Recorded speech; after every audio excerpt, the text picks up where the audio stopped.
हे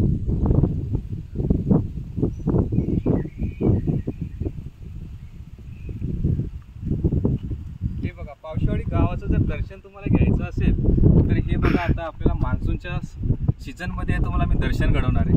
वृक्षवल्ली आम्हा सोयरे वनचरी, जसं तुकाराम महाराजांनी म्हटलंय, असा निसर्ग रम्य वातावरणामध्ये हा तुम्हाला आम्ही व्हिडिओ दाखवत आहे. आणि ह्या गावचं जे दृश्य आहे तुम्हाला या ठिकाणी आम्ही त्याचं दर्शन घडवून देत आहे. या ठिकाणी पावसाळी गाव जे तुम्हाला आहे हा पुनर्वसित गाव आहे, आणि याचं जे सौंदर्य आहे हे तुम्हाला कुठेही पाहायला मिळणार नाही. आणि ही आमची कोयनामाई आता सध्या खाली झालेली आहे. तिच्यासाठी हे जे आहे ही बोटिंग ही आता ठप्प झालेली आहे. सर्व बोट आपल्याला सुक्यावरती दिसत आहेत. आणि कोयना नदीचं पूर्ण पात्र या ठिकाणी आपल्याला आता पाहायला मिळतं, जेणेकरून हे कधी पाहायला मिळत नाही. हे तुम्हाला आता पाहायला मिळणार आहे. पण या ठिकाणी आता पर्यटक खूप कमी प्रमाणात येतात, कारण बोटिंग व्यवसाय आता पूर्ण ठप्प झालेला आहे.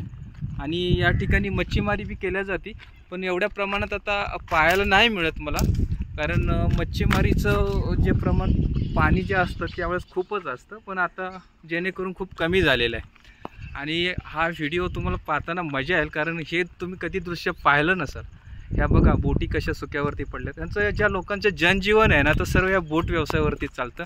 आणि शेती व्यवसाय पूर्ण पावसावरती अवलंबून असतो.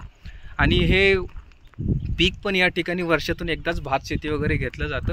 हे सगळी लोक या ठिकाणची सर्व मध्यमवर्गीय आहेत, आणि त्यांचा जे उपजीविकेचं जे साधन आहे ते ह्या बोट व्यवसायावरतीच चालतं. जेणेकरून इथे जे टुरिस्ट लोक येतात ते ह्या बोटीने फिरतात.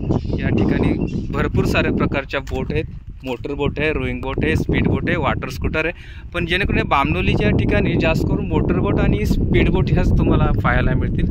बाकीचे जे मी प्रकार बोललो ते तुम्हाला तापोळ्या ठिकाणं जास्त आहेत. आणि बघा, ही आता आमचं गावच्या जे बोट आहेत ह्याला खडपं बोलतो आम्ही आता खडप्यात आलो आहे, वडाच्या झाडाच्या खाली.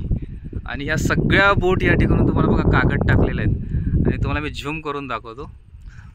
तर ह्या सगळ्या बोट आहेत ना अशा सुक्यावरती पडल्यात. आणि बघा, आता तिकडे एक होडी चालली, त्या होडीमध्ये एक माणूस आहे. आणि बाजूला समोर जे दिसतंय, समोर बघा ग्रीन, त्या ठिकाणी शिंदे साहेबांचं गाव आहे. माझ्या गावाच्या समोरच आहे. आणि त्या गावाचं नाव दरे आहे. आणि तेच दरेगावचे सुपुत्र आपल्या महाराष्ट्राचे मुख्यमंत्री आज आहेत, तेच आमच्या दरेगावचेच आहेत. आणि आमचा जो तामहाल जो बोलला जातो, तामहाल, त्यात आमची अनेक गावं असतात, ते जेणेकरून तो तामहाल बामनोली या क्षेत्रात येतो. आणि बामनोली हे एक नामांकित गाव आहे आमच्या इथे. आणि जे आपण बोलतो शिंदेसाहेब दरे, तर ते तामहाल बामनोलीमध्येच येतं आणि आमच्या समोरच आहे.